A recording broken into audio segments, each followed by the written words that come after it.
Hello, good morning, everyone.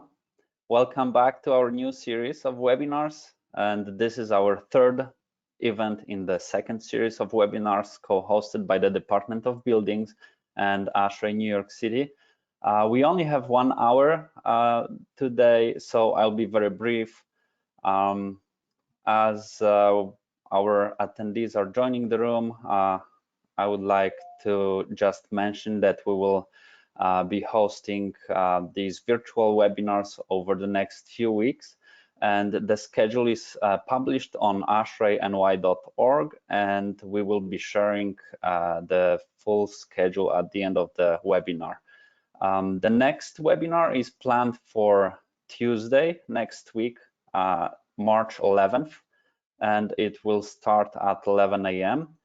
And we are already sending announcements and email reminders. So if you are not receiving them, please sign up for our newsletters. This webinar, as I just mentioned, will last approximately 1 hour. The video recording will be available for future viewing. It will be posted on both the ASHRAE and DOB websites, and all videos from the first series are also available on both websites. The PDF presentation for today's webinar is available on today's event page on ashraeny.org. We will share the link in a moment. We are also sharing this PDF on this platform. So if you locate your control panel, it should be in the handouts section or in the chat, depending on your device and the version of the software it uses. So please look at the control panel. There should be a hands-out session and the PDF named ASHRAE webinar presentation with today's topic. So just a few more housekeeping items for today's event. Everyone except for the speakers is in listening mode only. However, we would like to encourage everyone to ask questions in the chat window. So the chat should be above the handout section or below, depending on your device. And yes, please submit your questions anytime. The DOB team will answer those questions, and additionally, if time permits, we will also try to conduct a brief Q&A session at the end of the webinar. If your question wasn't answered or if the chat function doesn't work for you for some reason, please feel free to email your questions directly to the email address posted in the chat, which is beam_ll97@buildings.nyc.gov. And you should be able to see that email address in the chat in a moment as well. We will be sharing a link to the presentation evaluation survey at the end of the webinar. Thank you so much for your feedback, and we would like to encourage you to also share more feedback and some good word for the team after this webinar as well. And next, before I welcome our speakers today, let me just repeat for those of you who just connected to the webinar, the slides are available for all attendees in the handout section in the control panel on this GoTo platform, and also on ASHRAE New York website under today's event page. So please download them. If you have any questions, please let us know in the chat. And finally, please allow me to introduce our speakers. I would like to welcome our guest speakers today. All are with the Department of Buildings, and we have Emily Hoffman, Thomas Carpenito, Andrew McLean, and Emily Purvin. So welcome, everyone. And I believe, Emily, the floor is yours. Please begin. Thank you, Luke. Thank you, ASHRAE, again for hosting all of our webinar series to roll out the Local Law 97 reporting platform. Next slide, please. We're going to start off today with our Local Law 97 timeline. If you've attended our previous sessions, you would have already seen this. we essentially have 6 months to, with the portal being open, to file your local law 97 report. So the portal opened this week. The deadline is May 1st, but there's an automatic grace period. So that effectively pushes the deadline to comply out to June 30th. That is for every local law 97 filing. June 30th is also the deadline to file for an additional extension. If you get an extension, that's also available for anyone to apply for that extension. That would push your due date out until August 29th. So that is effectively the 6-month period. Your local law 88 report, all the grace periods and extensions that go with your 97 report also apply to your local law 88 report. If you are not filing a 97 report in 2025 because you have a delayed compliance pathway, the local law 88 report gets that grace period, so you have until June 30th. Also want to note that for benchmarking, the deadline is still May 1st to submit your benchmarking to the city, and that's because this is a prerequisite for most 97 reporting. Next slide. So this is just an overview of the reporting process for local law 97. We have 3 portals that you need to access in order to file your local law 97 report. The first is the DOB Now filing fee payment portal. So here, this needs to be your first step. You need to go in there, pay your filing fee for your building. You also need to, it's critical here to enter up to 3 email addresses in the DOB Now filing system. These 3 email addresses are the only email addresses that will be able to access that building in the BEAM account. BEAM is where you're filing your local law 97 report. So we require email addresses for the owner and owner's rep. The service provider email address is optional if the owner's rep is also serving as the service provider. So we've been getting a lot of questions about that. And it is absolutely fine if the owner's rep is also the service provider. The next portal you have to go in is Energy Star Portfolio Manager. We have a new process in place that we discussed in depth at the benchmarking forum on Wednesday. You need to share your property information with the City of New York's ESPM account. This data will transfer nightly into BEAM along with the DOB Now filing fee information. This data goes nightly, transfers into the BEAM platform associated with the BIN and BBL that you listed in the DOB Now and ESPM portals. I just want to note that if you are filing for Article 321 Prescriptive Energy Conservation Measure pathway, you are not required to, to share your property with New York City for 97 compliance. Note that if you are a building that's subject to benchmarking, this step still needs to be completed. But it can happen in a different order. It doesn't have to happen before you submit your PECM report. Once we get your report submitted in BEAM, it comes to DOB staff. We will do the review process in BEAM. Any communication will also happen in BEAM. Next slide, please. So I just want to, today we're talking about Article 321 filings, and just want to cover quickly what is an Article 321 building. I think most of you probably know this already, but we just want to cover it again. Article 321 is a prescriptive pathway. It's a one-time report. It's due this year once, and then if the building never falls into Article 320, then you're done for local law 97 reporting.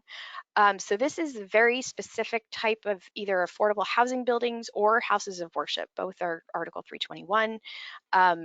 To be an Article 321 affordable housing building, you have to have more than 35% of your units subject to rent regulation, or you have to be an HDFC co-op, or you have to have at least 1 unit in the building that participates in a federal-based, project-based housing program.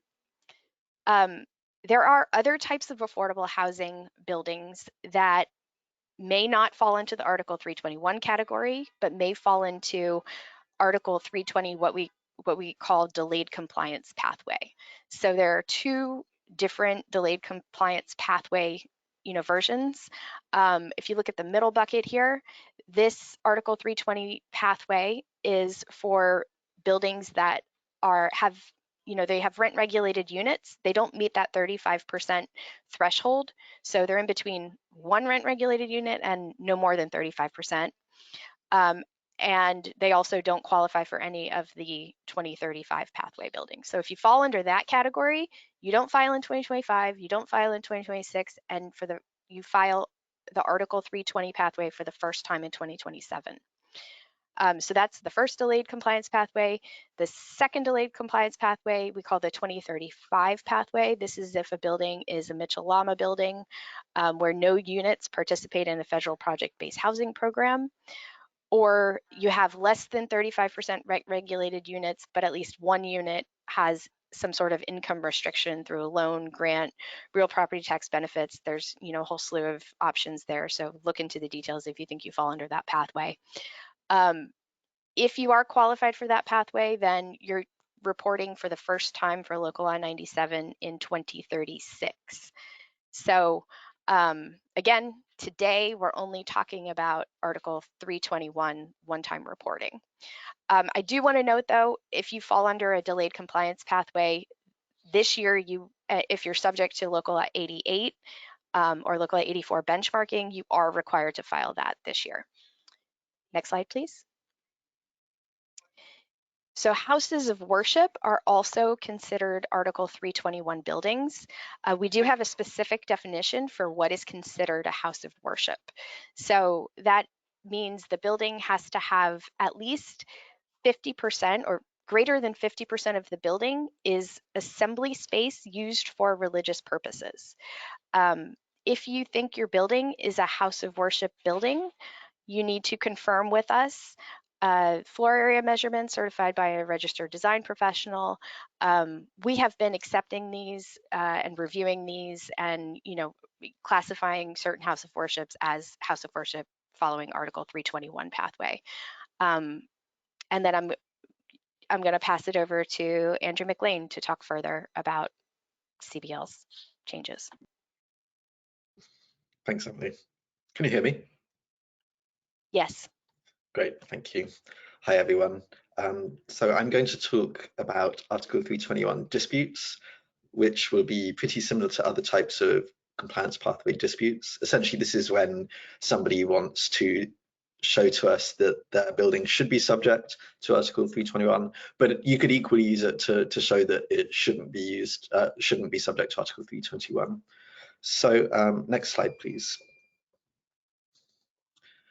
So I'm going to talk a bit about the process here. So we already have a lot of disputes submitted to us by email, and we're going to be processing those.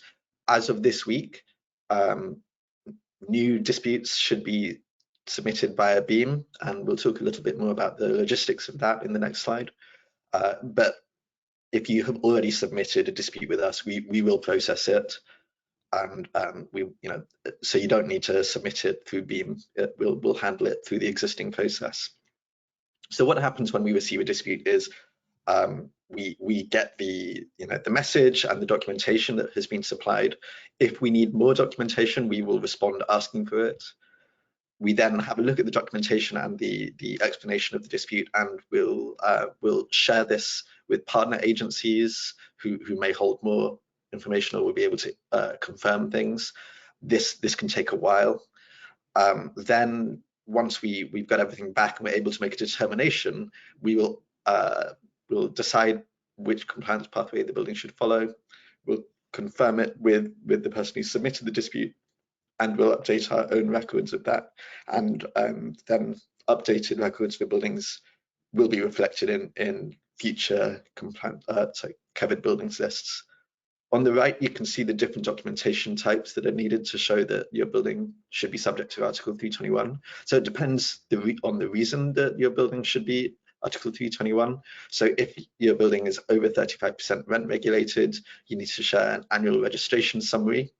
But if it's the number of rent controlled units that determines the percentage that is rent regulated, we need a signed letter from a lawyer confirming the number of dwelling units that are rent regulated. If your building participates in a project-based federal housing program, we need a contract that sets out the location and the building details, the program that the building is participating in, and then the duration of the program. This doesn't all necessarily need to be in one document. You can share multiple pieces of multiple documents that show this sort of in aggregate. If it's a HDFC co-op, we need a certificate of incorporation, and if it's a house of worship, we need the house of worship verification form and the verification sheet. And we'll talk about where you can submit those going forwards for new disputes.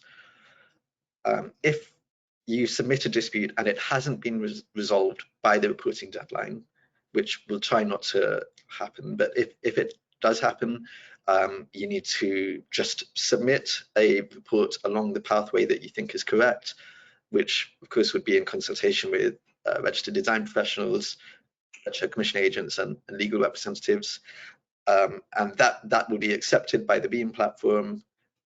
You may have to submit more documentation to evidence it, and then if later on, it turns out that we disagree on the compliance pathway, we'll work with the building owner to achieve compliance, and we'll get a mediated resolution if needed.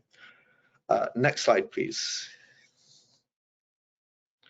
So this is more about the disputes ticket itself. So on BEAM, you go onto BEAM and you can see, so the red boxes are slightly misplaced on these images, but if you click on the left, the inventory will take you to the knowledge base, which is on the image on the right. And then if you click new ticket for knowledge base, the first option on the new ticket will be LL97 covered building list dispute, and that is where you need to go to contest your compliance pathway.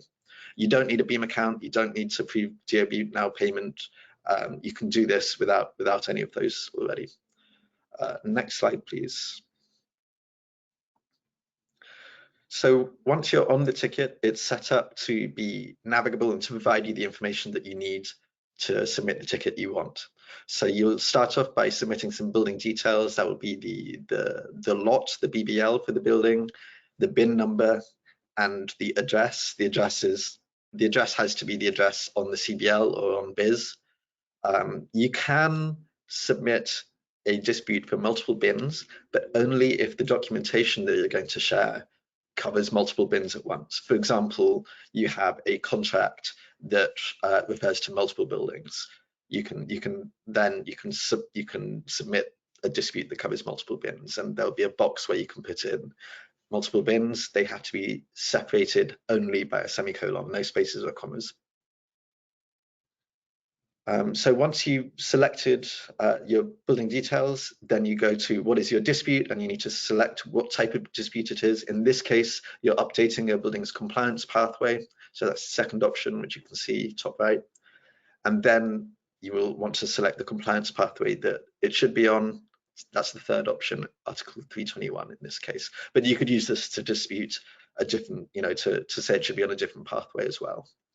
Once you've selected that, you'll get a bunch of information about the different reasons that your building should be subject to these pathways and the documentation that is required.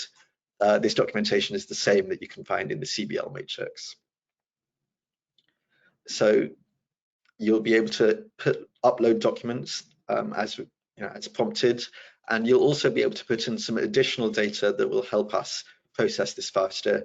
For example, the number of rent regulated units in the building and the total number of units in the building, if you want to tell us that your building is over 35% rent regulated. After you put in the data and uploaded the documentation, you can submit a brief explanation of the dispute, and then you can submit the ticket, and that should be it. And then as in the last slide, we will process it and get back to you with a determination. And that's it for disputes.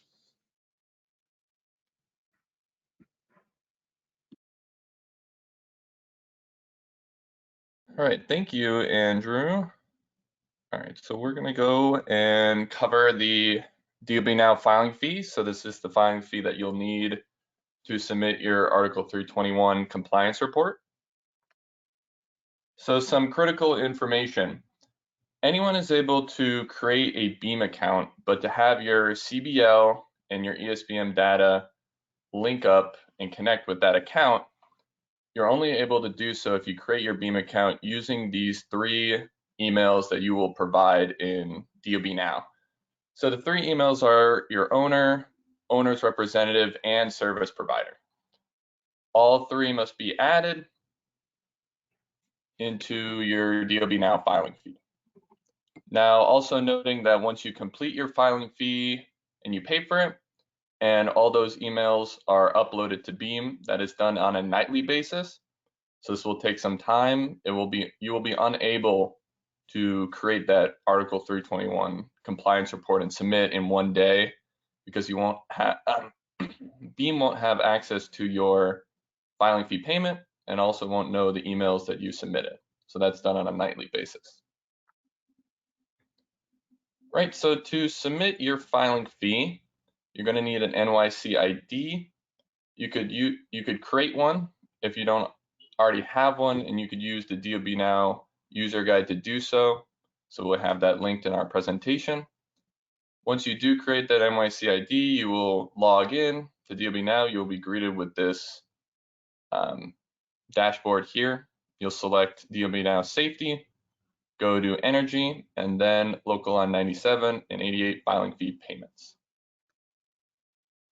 You will select Local Law 97 payments here from the orange button. And then this will be the first section that you answer. Now remember to submit all 3 email addresses into this filing fee so that all 3 will have access to Beam. It's also okay if you have the same owner's rep and service provider. So once you do select whether you are an owner or owner's rep who's submitting this filing fee payment, whatever you added in your NYC ID when you created that account will auto-populate. So your name, last name, email address is there. It will auto-populate into those grayed out fields there.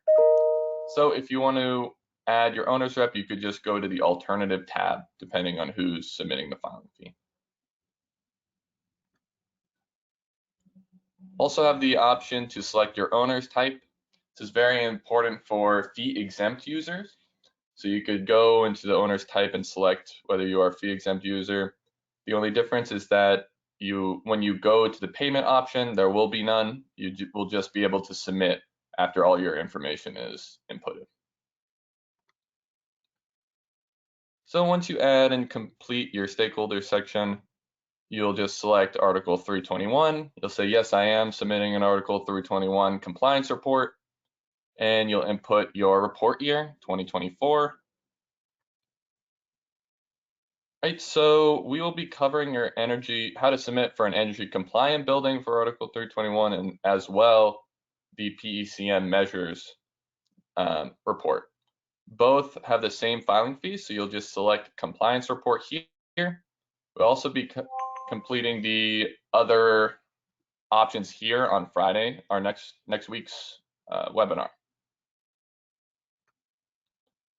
Right, so you'll add your property information here in the property information section. You'll do your borough block and lot number, and from there you could click search and add. Once you search, it'll display all bins associated with the BBL. Now you could select all bins associated with your property and go down on the bottom and press select and add. Once you do so, your bins will be displayed here up on the top. You could delete any using the trash icon on the left. You'll select yes. All the bins that I've selected are associated with a single owner, or the property is a co-op or condo. You could also submit any related payment confirmation numbers on the bottom there. Now this is only for the redded out box on the bottom is only for if you are a non-fee exempt. If you're fee exempt, it won't have a proceed to pay. This is the section where you'll just submit your report or your filing fee. If you're not fee exempt, you will proceed to pay. This pop-up window with the amount will be shown. You'll click pay now and input your payment information. you will be rewarded with a payment confirmation number.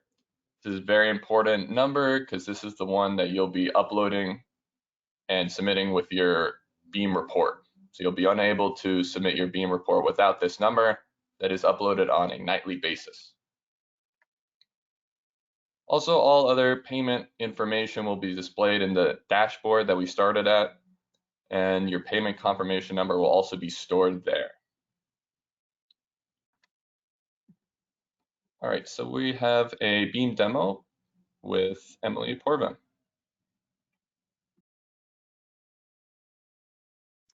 Hello, just a second while we switch screens to set up the demo. Great, hello. So here we can see the form you complete to file your Article 321 compliance report. The form is called number 5, Local Law 97 Compliance Report, Article 321. When complying with Local Law 97 as an Article 321 building, you have 2 available pathways, as we see here, the prescriptive pathway and the performance-based pathway. My colleague Chris, who is driving the screen, and I will walk you through how to submit compliance reports for both pathways. But I want to start by highlighting some common elements between both pathways. Chris, can you scroll down a little bit, please? And stop. So first, both pathways require you to enter the submitter's email, the address as seen on the covered buildings list, and DOB's BIS, the 10-digit BBL without any dashes, and the 7-digit building identification number or BIN. Also, both pathways require an attestation by the filing agent, and we'll get into the differences between who can file for which pathway in a second. The attestation form is found on DOB's website and is similar to DOB's DPL1 form. There's also a link to the attestation form at the bottom of this ticket. If you are filing a compliance report for multiple Article 321 buildings on one tax lot or adjacent tax lots, you can include those in one filing fee payment on DOB Now's payment platform as a combined report. However, within BEAM, for each one of your buildings or BINs, you must file a separate ticket, number 5, as you see this ticket here, and put the same payment confirmation number that you had in your combined report in this ticket. Now, if we scroll down a little bit, can you please, under compliance pathway, select performance-based, or sorry, prescriptive pathway. So now we'll be discussing a little bit more about this prescriptive pathway and filing that. And I saw in the questions, so the prescriptive pathway requires a registered design professional, which is a New York State licensed professional engineer or registered architect, or a retro commissioning agent to file the compliance report. Required qualifications for a retro commissioning agent are found on the first page under the definitions of the Rule Package 103-17. It is possible that a registered design professional also has the qualifications of a retro commissioning agent. For the performance-based pathway, only a registered design professional can file the compliance report.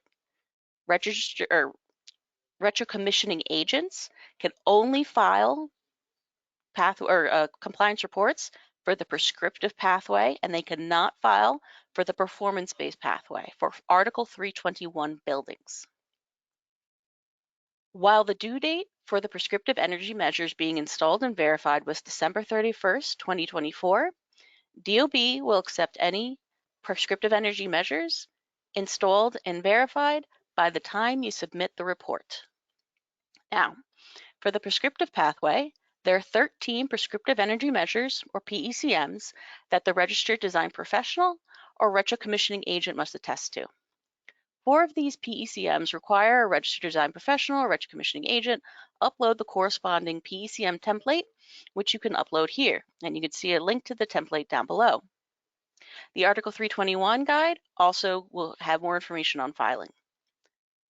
The 4 PECMs requiring you to use the template are radiator temperature controls, indoor-outdoor temperature sensors, steam traps, and master steam venting.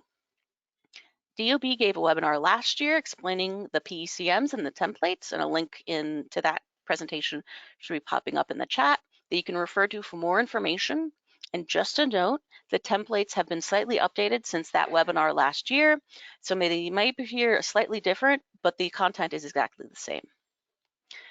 Now, for the 9 PECMs that you do not need to file templates for, if you could scroll down a little bit, please, Chris. Stop. Yep.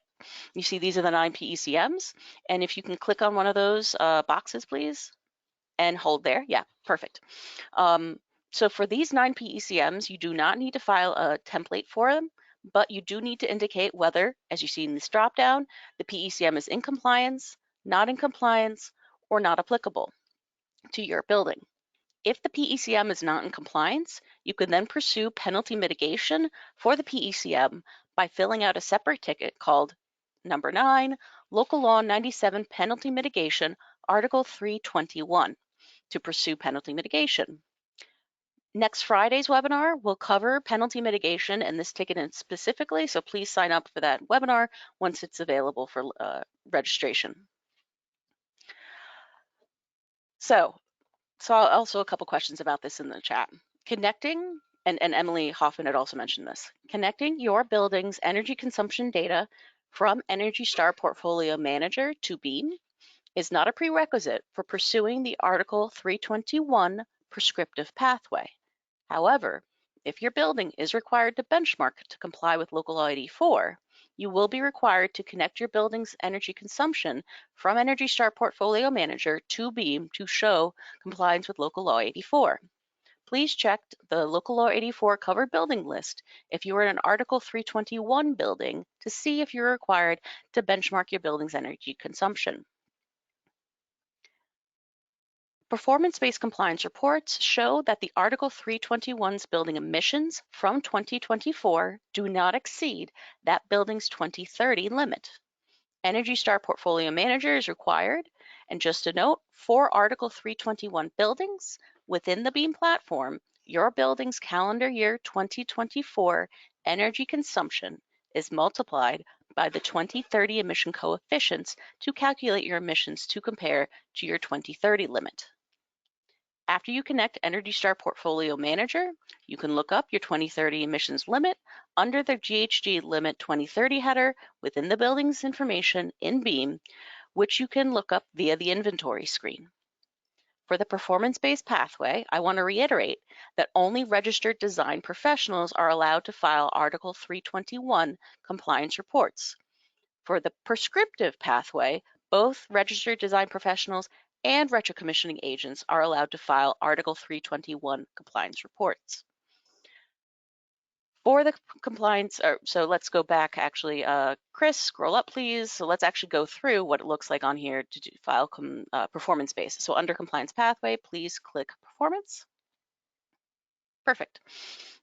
So for the performance-based pathway, if you don't need to update the gross floor areas or property use types that you had entered into Energy Star Portfolio Manager for that building, and you are not applying any deductions, alternative energy calculations like cogen or time of use, or purchasing any offsets, filling out the performance-based ticket is just a few button clicks. You do have the option to choose these. But first, I just wanted to show you if you are inputting your information directly as it was in an Energy Star Portfolio Manager, have no additional items that you want to add to your ticket, you would just, Chris, can you please unclick that button there? Perfect. This is what it will see. All you have to do is attest that this report has been reviewed by a registered design professional. Chris, can you, instead of putting yes under deductions, put no? Because the first one is the case where it is not deductible. Right, thank you. Sorry, I wasn't clear.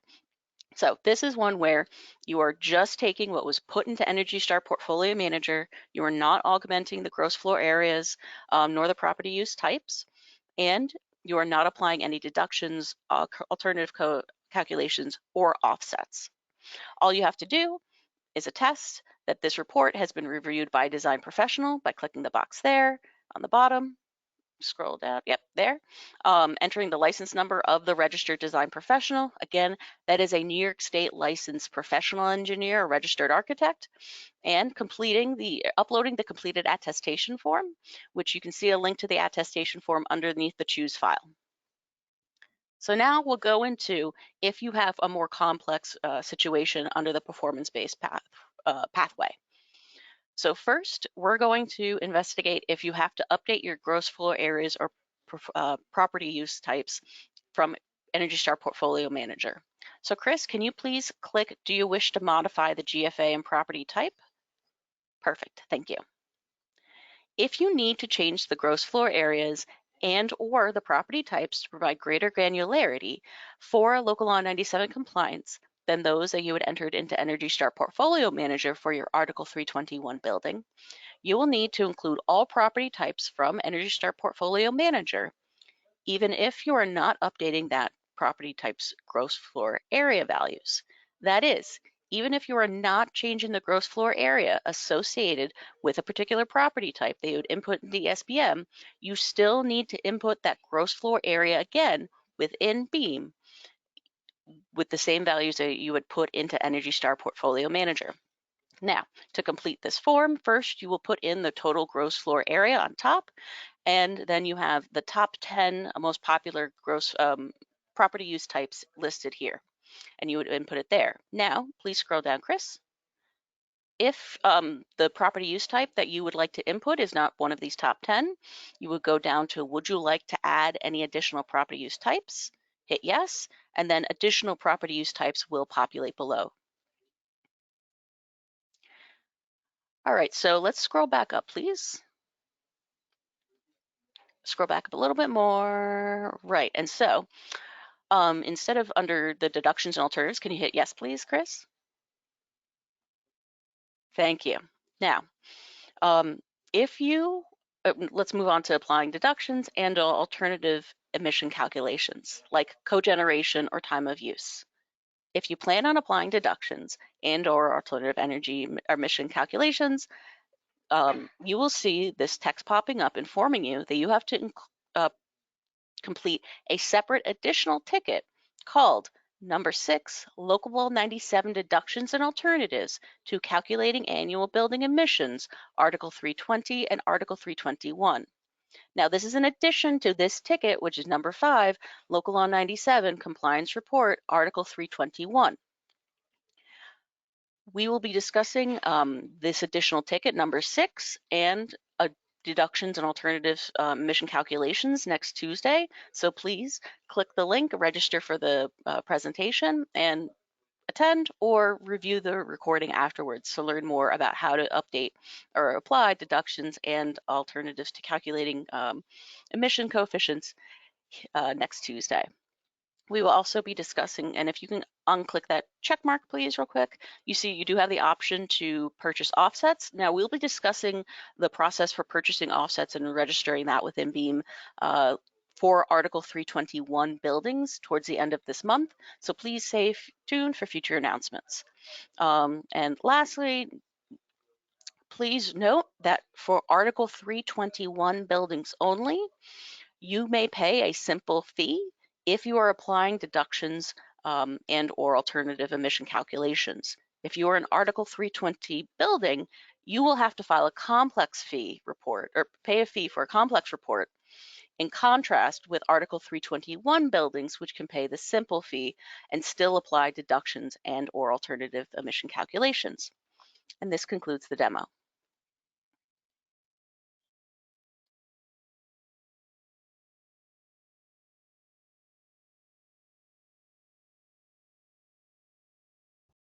Thomas, are you going to bring up the slides? Yeah. Thank you, Emily, for the demo. We have a couple of last slides. We just want to bring up the future training sessions, so that will be brought up, and we can go through some question and answer that we've seen in the chat. So I know we've seen a bunch of questions about, you know, who's qualified to do file the prescriptive energy conservation measures. I think there's some confusion on whether a registered design professional can do that. So the rules say that a retro commissioning agent must sign off on the PECM approach. Just note that in the definition of who is a retro commissioning agent, one of the criteria to be a retro commissioning agent is a registered design professional. So just in short, registered design professional must be licensed in the state of New York and can file for any of the local law 97 pathways. For the 2030 emissions pathway, only a registered design professional can apply for that, not a retro commissioning agent.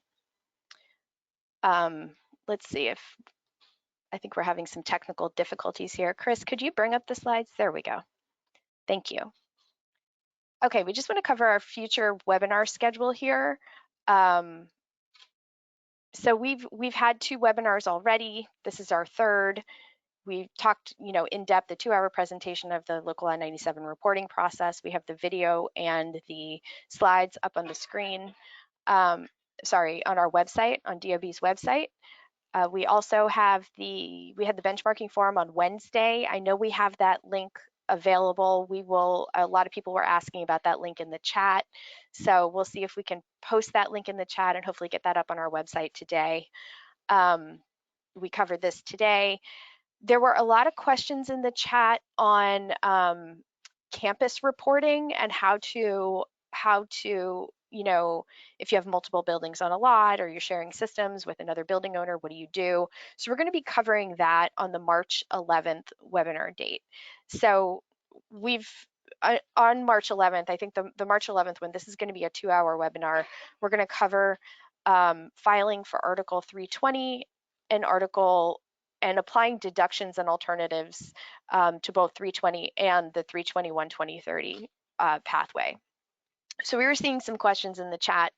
Say you have a building that's Article 321, you are slightly over the 2030 emissions limit. What can you do if you're like almost there? So, just wanted to mention, Emily Porvin talked about this there. You can apply the deductions that are available for 320 to the 321-2030 pathway. So just want to make sure that's clear. If you have solar, or you want to do beneficial electrification, or you have a cogen system, you can take advantage of those deductions and alternative calculations. Additionally, you can also purchase offsets up to 10% of that emissions limit to, if you're slightly over that 2030 limit, you can do all of these things to achieve compliance. And then this block proration, that's part of the campus reporting that we'll go into on Tuesday. So I think that one's going to be very informative for the majority of the buildings that are filing Local Law 97. Then next Friday, we're going to talk about penalty mitigation for Article 321 specifically. So we'll get into mediated resolutions, we'll get into alternative compliance pathways, the energy efficiency conservation projects, and then also go into more detail on the CBL disputes. Andrew covered some of that today, but we're going to go into more detail next Friday. And then we'll have a similar presentation the following Tuesday on March 18th, but on Article 320, talking about Article 320 penalty mitigation opportunities and good faith efforts. And then later in the month, we'll have a special session on Local Law 88. We still get lots of questions on Local Law 88, especially timeline questions and everything like that. So we'll be sure to, be clear on that. I think there was some confusion on what I had said earlier when I was showing the Local Law 97 timeline. So I'm just going to repeat this again, that for local law, for buildings that are on a delayed compliance pathway, so they are not filing for Local Law 97 in 2025, and they're subject to Local Law 88, they effectively have that grace period until June 30th to file the Local Law 88 report. And I think there was also some confusion that for 88, if all the lighting and submetering had to be installed by January 1st, 2025, we're, essentially saying that as long as it's installed by the time you submit your report, we will not issue penalty for that. The same goes for the Article 321 prescriptive energy conservation measures. You know, those in the legislation are required to be installed by December 31st, 2024. However, if you're still working on those, you essentially have until the time you submit your report to get those submitted without, you know, pursuing any further penalty mitigation or anything like that. And let's see, I'm going to go through some other questions in the chat that we've seen. Let's see. There's some questions about, you know, the service providers. Can the owner's rep also be a service provider? Yes, that, you know, you can have you as the owner, you as the owner's rep can also be the service provider, as long as you meet the qualifications of what a service provider, you know, must be. So for example, if you're an owner's rep and you also want to be the service provider, you must be a approved retro commissioning agent, which includes being an RDP. So, you know, that's one option. If you're filing for 2030 pathway and you're an owner's rep and you want to be the service provider, you must be an RDP. So that's fine. You just have to meet the qualifications. There's also a lot of questions about, you know, if I have a different service provider, I have my 97 service provider and an 88 service provider, and they're different. What do I do? So what you would do is you would file your fee first in DOB Now. You would input, you know, your 97 service provider, and then email address. So those 3 email addresses, your owner's reps, you know, service provider for 97 would get access into Beam. We have a ticket in Beam, that's ticket number 14 if you've accessed the Beam platform already, to add additional contact information for your building. So in there's a field to add your 88 service provider. And we've added 2 fields. We have, you know, you can add another member to join that, you know, isn't specified as exactly what they're doing. You can also add, we've heard that a lot of buildings have different service providers for lighting and submetering, so you can add a different one for lighting and a different one for submetering. So all that can be, you know, can be done once you get into the Beam platform. Let's see, what other questions? Let me see if I can go through a couple of other questions.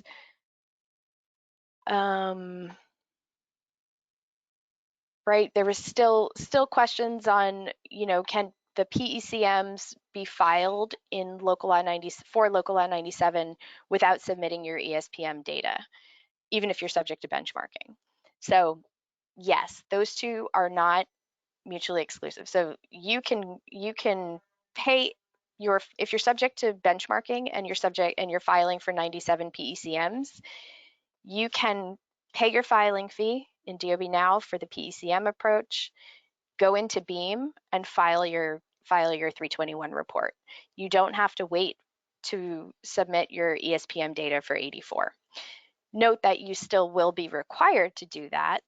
And if you don't do it by the deadline, the May 1st deadline, then, you know, you may be subject to penalty for benchmarking itself, not for 97. So only in the PECM approach are those two, like, you know, I'm going to say completely separate.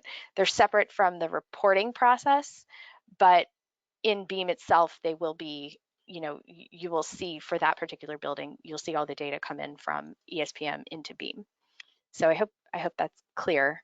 You know, I just want to also mention that we're getting, you know, hundreds and hundreds of questions during these webinars. So we are going through all of these questions. If we haven't answered them during the webinar, you know, they're coming fast and furious.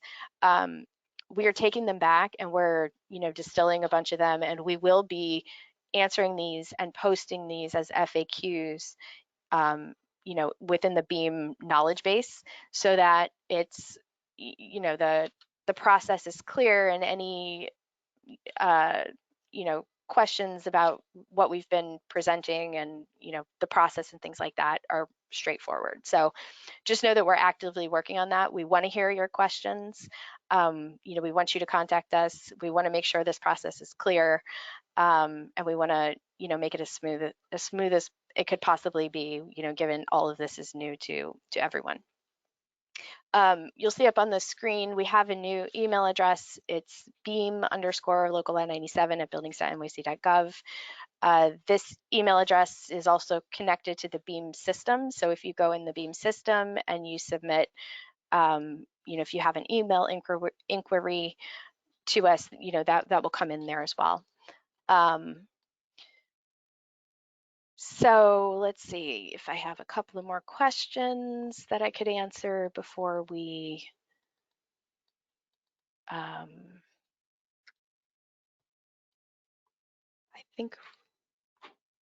think I've gone through the majority. All right, so with that, I think we will be ending a little earlier than 1 hour. Thank you, Emily. Thank you so much. Thank you to the whole team, Thomas, Andrew, Emily, Chris, and everyone involved in organizing these webinars. Also, big thanks to Sophia and Adam on the ASHRAE team. And just a reminder, you can still ask any last-minute questions to the email address that Emily just shared on the screen. And the video recording, please allow us a few more days. We will be processing and posting all the videos, and everyone will receive a link in the email, and we'll also post them to both ASHRAE and DOB websites. We should be sharing a, let me see, the presentation evaluation link in the chat. Please take a minute to fill it out. And thank you for your feedback so far. And that's all for today. Again, thank you for joining us today, and we hope to see you on Tuesday. The next event is on Tuesday, March 11th on the same platform, GoToMeeting, GoToWebinar, and it will start at 11 a.m. Next session will be on Article 320 filing process. And yeah, see you next week, and have a wonderful weekend. Thank you so much.